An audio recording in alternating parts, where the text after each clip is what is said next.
Hi friends, ఈ వీడియోలో మనము రోజువారీ రాశి ఫలాలలో మీనా రాశి వారి గురించి తెలుసుకుందాం. అంతకన్నా ముందు చిన్న రిక్వెస్ట్ ఫ్రెండ్స్, ఈ వీడియో మొదటగా చూస్తున్నట్లయితే లైక్ చేయండి, షేర్ చేయండి, అలాగే సబ్స్క్రైబ్ చేయడం అసలు మర్చిపోవద్దు. మీ యొక్క సపోర్ట్ నాకెంతో అవసరం. ఇక మీనా రాశి వారికి చూసుకున్నట్లయితే ఎవరైతే ఉద్యోగస్తులు ఉన్నారో వారికి ఉన్నతాధికారులతో కొద్దిపాటి వివాదాలు కలిగే అవకాశం అయితే కనిపిస్తుంది. ఆర్థిక లావాదేవీలు అంతంత మాత్రంగానే ఉంటాయి. అనుకోని ప్రయాణాలు చేయవలసి వస్తుంది. చేపట్టిన పనులలో తొందరపాటు నిర్ణయాలు చేయడం మీకు చాలా నష్టాన్ని కొని తెచ్చుకున్నట్టు అవుతుంది. వ్యాపార విస్తరణ ప్రయత్నాలు ఎవరైతే వ్యాపారస్తులు చేస్తున్నారో అవి వాయిదా పడతాయి. ఇక ఈరోజు మీనారాశి వారికి తొందరపాటు అనేది అసలు పనికిరాదు. అతి ఆత్మవిశ్వాసం మీకు చేటు చేస్తుంది. ఇక ఉద్యోగస్తులు ఉద్యోగ నష్టాన్ని కొని తెచ్చుకున్నట్టు అవుతుంది. విత్తనాల విషయంలో రైతులు మోసపోయే అవకాశం కనిపిస్తుంది.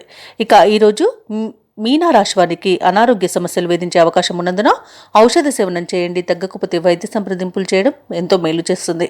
ఇక ధన నష్టాన్ని కూడా ఎదుర్కోవాల్సి వస్తుంది. ప్రతి విషయంలోనూ అనవసరమైన ఆందోళనలు చుట్టుముట్టి మిమ్మల్ని ఇబ్బందికి గురిచేస్తాయి. ఇక విదేశీయానం ఎవరైతే చేయాలనుకుంటున్నారో వాయిదా వేయడమే మంచిది. అలాగే ఈరోజు షేర్ మార్కెట్లలో పెట్టుబడులు పెట్టే విషయంలో కాస్త పునరాలోచన చేయడం చెప్పుకోదగ్గ సూచన.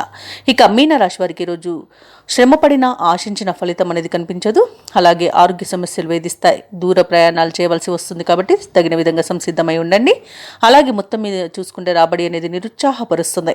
ఇక వ్యాపార వాణిజ్యవేత్తలు ఎవరైతే ఉన్నారో వారి యొక్క వ్యాపార లావాదేవీలు మందగిస్తాయి. ఇక ప్రభుత్వ ఉద్యోగస్తులు ఎవరైతే ఉన్నారో వారికి విధుల్లో అదనపు పనిభారం అనేది ఉంటుంది. ఇక సాంకేతిక వర్గాల వారికి పారిశ్రామికవేత్తల యొక్క ప్రయత్నాలలో అవంతరాలనేవి ఏర్పడతాయి.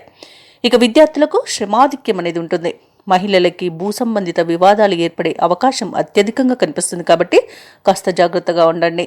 అలాగే మీనరాశి వారికి ఈరోజు అదృష్ట రంగు తెలుపు, ప్రతికూలమైన రంగు నలుపు, అదృష్ట సంఖ్య 3. ఈరోజు మీనరాశి వారు సుబ్రహ్మణ్య అష్టకాన్ని పఠనం చేయడం, అలాగే దుర్గాదేవి అష్టోత్తర శతనామావళి పఠనం చేయడం వల్ల మీకు మంచి శుభ ఫలితాలు లభిస్తాయి. అలాగే పనులలో వచ్చే ఆటంకాలు తొలగిపోతాయి.